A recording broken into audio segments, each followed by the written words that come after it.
Perlas del libro de Lamentaciones.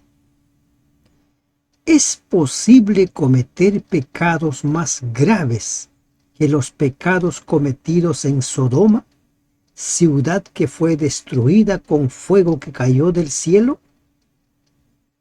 Buen día.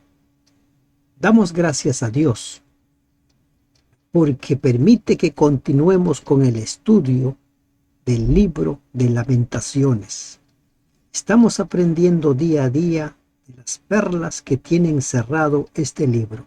En esta ocasión meditamos en el capítulo 4, el castigo de Sión consumado, Sión destruido, sus habitantes muertos o llevados al cautiverio. ¿Cómo se ha ennegrecido el oro? ¿Cómo el buen oro ha perdido su brillo? Las piedras del santuario están esparcidas por las encrucijadas de todas las calles. ¿Puede el oro ennegrecerse? ¿Puede oxidarse? Dicen los conocedores que aparentemente puede oxidarse, aparentemente puede cambiar de color por algunas situaciones extremas al que es sometido, pero el oro no deja de ser oro. El oro no pierde su valor, como el ser humano no pierde su valor ante los ojos de Dios. Puede estar sometido a crisoles angustiantes, pero su valor no pierde a los ojos de Dios. En ocasiones, los crisoles son los gritos desesperados de un Dios que quiere que despertemos, que recapacitemos. Lamentablemente, los moradores de Jerusalén se habían vuelto tan duros que ya los mensajes de Dios sonaban a sus oídos como si fueran afrentas, ofensas. Se placían, se gozaban escuchando el mensaje de los falsos profetas. Los hijos de Sión, preciados y estimados más que el oro puro, cómo son tenidos por vasijas de barro, obra de manos de alfarero. Lamentablemente ese es el trato que nos damos entre seres humanos. El vencedor suele humillar al vencido. Aún los chacales dan la teta y amamantan a sus cachorros. La hija de mi pueblo es cruel como los avestruces en el desierto. Aquí empezamos nosotros con una descripción realmente muy terrible. Se dice que los seres humanos somos conocidos en situaciones extremas y los habitantes de Jerusalén fueron sometidos a situaciones muy extremas. Los chacales dan teta a sus cachorros, pero la hija de Sión estaba en un dilema tal entre seguir alimentando o no a sus hijos. La lengua del niño de pecho se pegó a su paladar por la sed. Los pequeños pidieron pan y no hubo quien lo repartiese. Se acabó la comida. 2 años de sitio fueron terribles.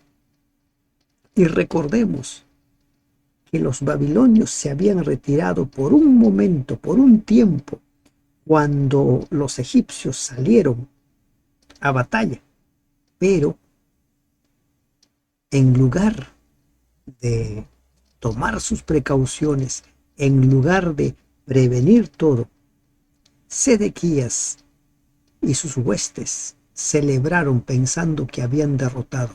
Y cuando volvió el ejército babilonio, ellos no estaban preparados para un sitio tan largo. Los pequeñuelos pidieron pan y no hubo quien los repartiese. Los que comían delicadamente fueron asolados en las calles. Los que se criaron entre púrpura se abrazaron a los estercoleros.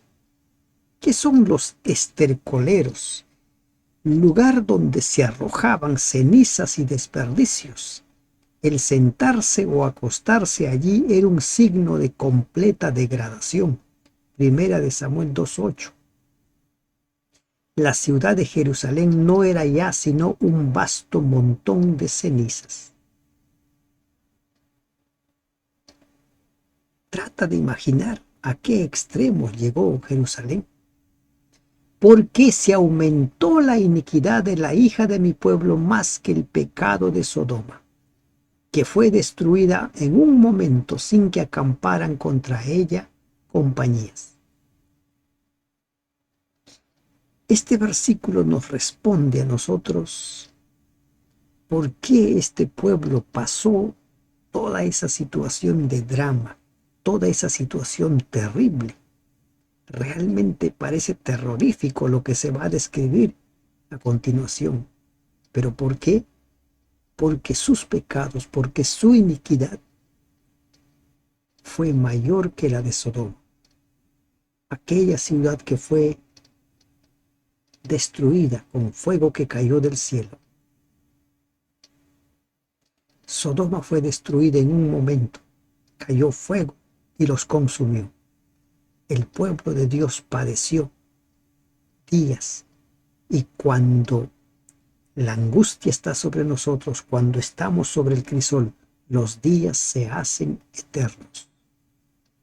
¿Se puede cometer pecados más graves que los de Sodoma? Sí. En Jerusalén se cometieron pecados más graves que los de Sodoma.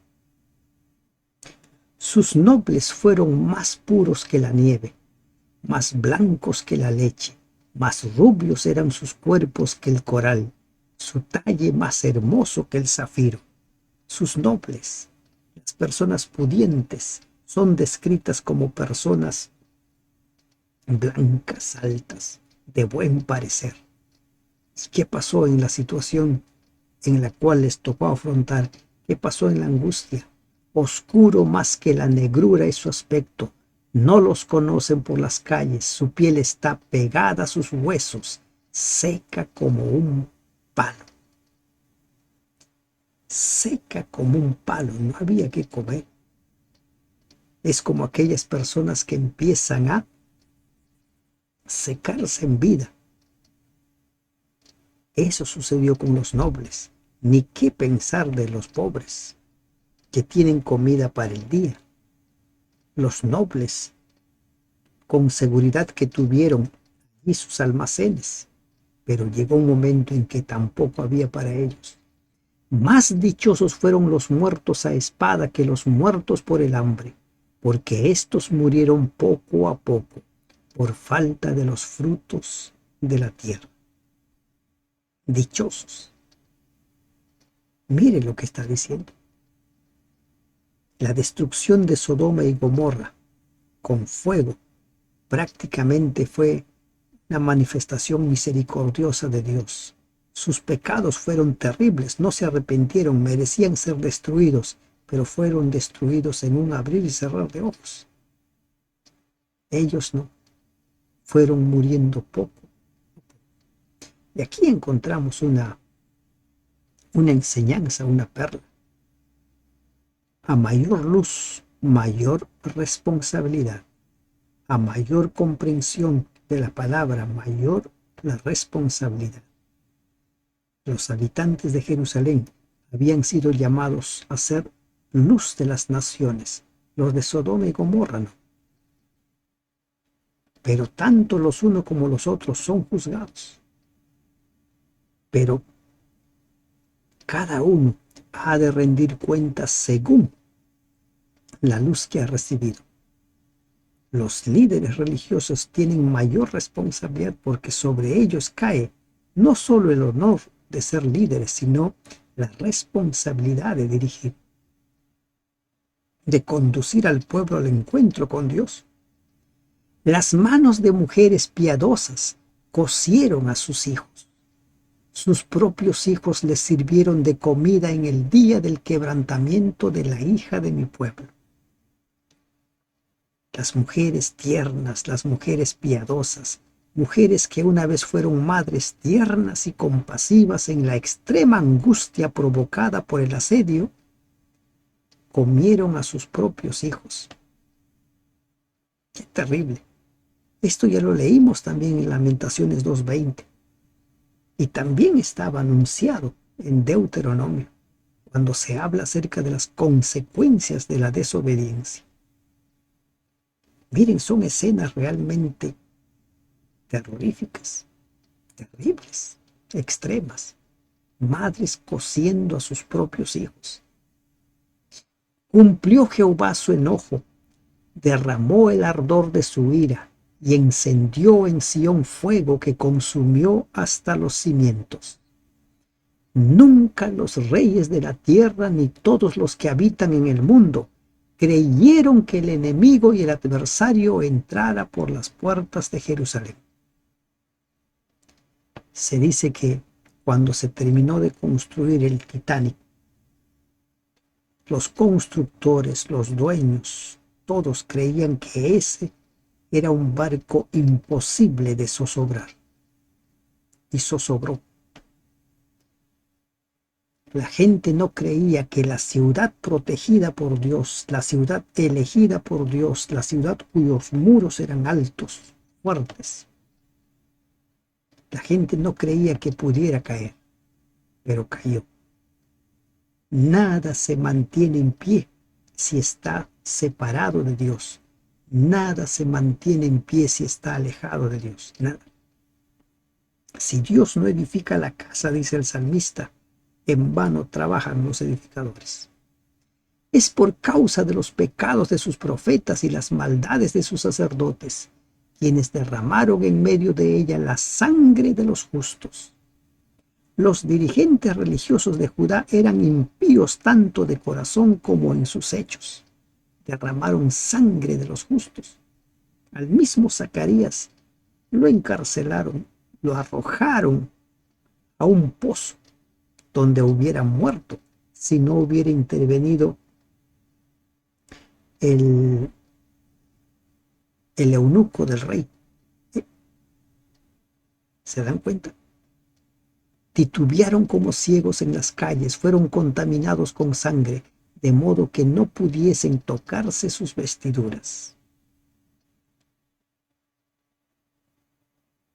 Tal el pueblo, dice, el pueblo es lo que son sus líderes, tal el líder, tal el pueblo. Estos líderes, ¿qué condena recibirán? ¿Cómo terminaron? Titubearon como ciegos en las calles, vacilaron, se tambalearon. Quizás se refiere al estado de confusión de esos dirigentes, una vez objeto de grandes honores, y ahora sentirse desechados, sentirse que las palabras del profeta Jeremías se iban cumpliendo una tras otra. Ellos dijeron que no, ellos decidieron creer a los falsos profetas. Y no solo se perdieron ellos, no solo se condenaron ellos, condenaron también a mucha gente, porque hay mucha gente que es arrastrada por los líderes. Apartaos, inmundos, les gritaban, apartaos, apartaos, no toquéis. Huyeron y fueron dispersados. Se dijo entre las naciones, nunca más morarán aquí. Apartaos, inmundos. Los iban expulsando como si fueran leprosos. Era el pueblo que gritaba a los falsos profetas y a los sacerdotes. Ustedes nos han mentido, ustedes nos han engañado. Leemos en el libro El conflicto de los siglos que cuando empiecen a caer las plagas, toda esa gente que ha sido engañado, que se ha dejado engañar por los líderes religiosos, por la bestia y el falso profeta, le dirán, ustedes son los culpables, ustedes nos engañaron, por culpa de ustedes estamos en esto.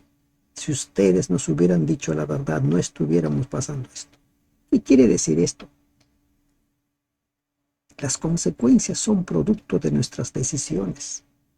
Y si nos dejamos engañar nosotros, no es porque no tengamos luz. Jeremías les presentó la verdad, pero ellos decidieron creer en la mentira. Mucha gente tiene la verdad, conoce la verdad, conoce la palabra de Dios, pero deciden creer la mentira. La ira de Jehová los apartó, no los mirará más. No respetaron la presencia de los sacerdotes ni tuvieron compasión de los viejos.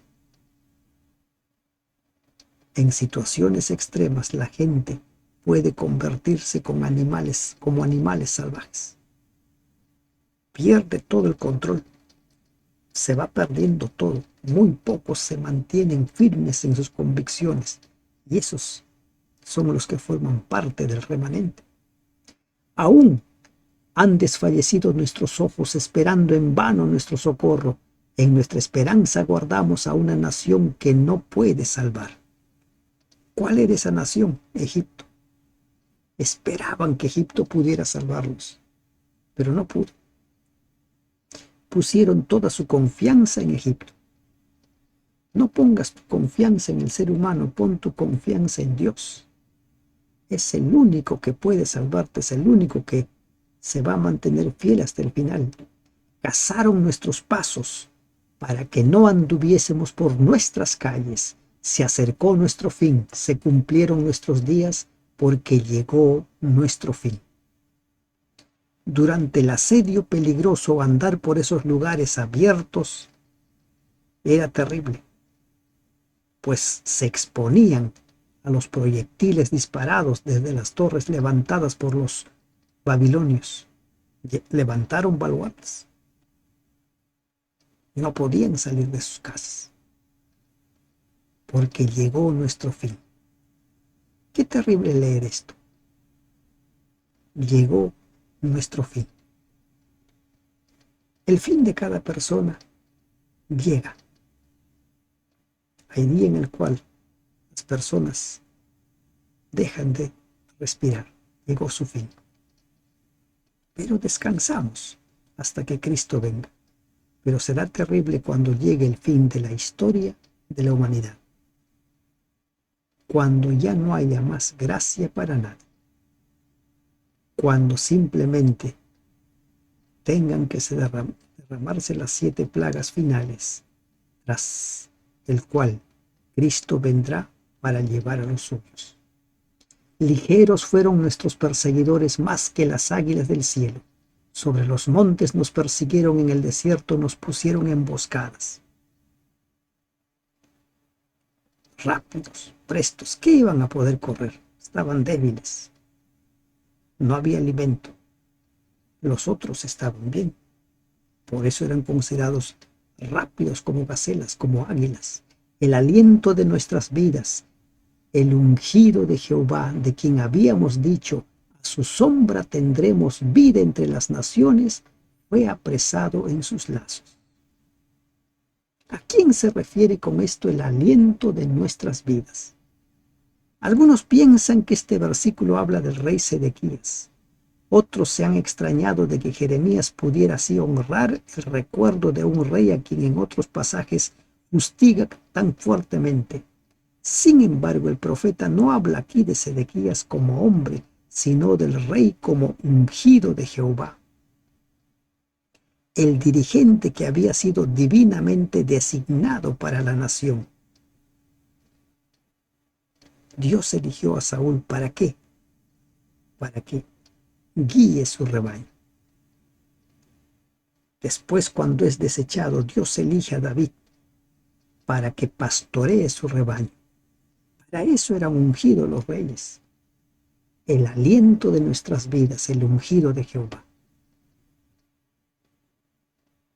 De quien habían dicho que estaremos seguros a su sombra. Fue apresado en sus lazos, en sus propios pecados. En sus propios pecados. Ellos pensaban que podían tener vida, podían mantener la vida confiando en el ungido. Pero hay ocasiones cuando el ungido pierde de vista los caminos del Señor. Y es cuando nosotros tenemos que darnos cuenta. Por eso, nuestra fe tiene que estar cimentada en un escrito, está no en lo que hagan o digan los líderes. Por más ungidos que sean, como sucedió el caso de Sedequías. Fue apresado. Gózate y alégrate, hija de Edom, la que habitas en tierra de Uz. Aún hasta ti llegará la copa, te embriagarás y vomitarás. Los edomitas, los descendientes de Esaú, tenían odio a los israelitas. Ya desde los tiempos de cuando Israel iba camino a Canaán, ellos se declararon sus enemigos. En Números 24, 14 al 21, en Deuteronomio 2, 4 y 5, encontramos las ocasiones en las cuales ellos se manifestaron como enemigos suyos. Cuando los ejércitos babilonios invadieron a Judá, los edomitas se les unieron en contra de los judíos y aprovecharon para saquear sus tierras. Ezequiel 25, 12 al 14. Este pasaje tiene un sentido irónico. ¿Qué dice? Alégrate ahora por tu ganancia, mala vida, porque poco te durará, porque a ti también te va a llegar el juicio. Se ha cumplido tu castigo, oh hija de Sión. Nunca más te hará llevar cautiva. Castigará tu iniquidad, oh hija de Edom. Destruirá tus pecados. Los 70 años se cumplirían y acá el profeta ya ve como cumplidos. Se ha cumplido tu castigo. Pero también se había cumplido todo lo que el profeta Jeremías había anunciado. Se cumplió literalmente al pie de la letra. Las profecías de Deuteronomio se cumplieron al pie de la letra. Y lo mismo sucedería con Edom. Nunca te burles de aquel que está en desgracia. Nunca te goces de la desgracia ajena. Jamás. No lo hagas. Porque las consecuencias son terribles. El pago que recibirás son sumamente terribles, como sucedió con los edomitas. ¿Se puede cometer pecados más graves que los de Sodoma? Lamentablemente sí.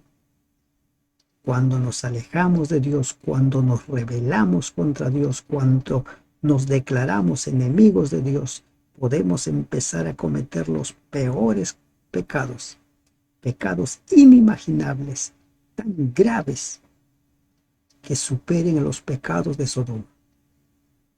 Pero sabes, aún la gracia no se ha cerrado. La gracia aún está abierta. No importa los pecados que hayas cometido. Si tú pides perdón, recibirás el perdón de tus pecados. Serás restablecido y estarás a cuentas con Dios. Que Dios te bendiga. Amén.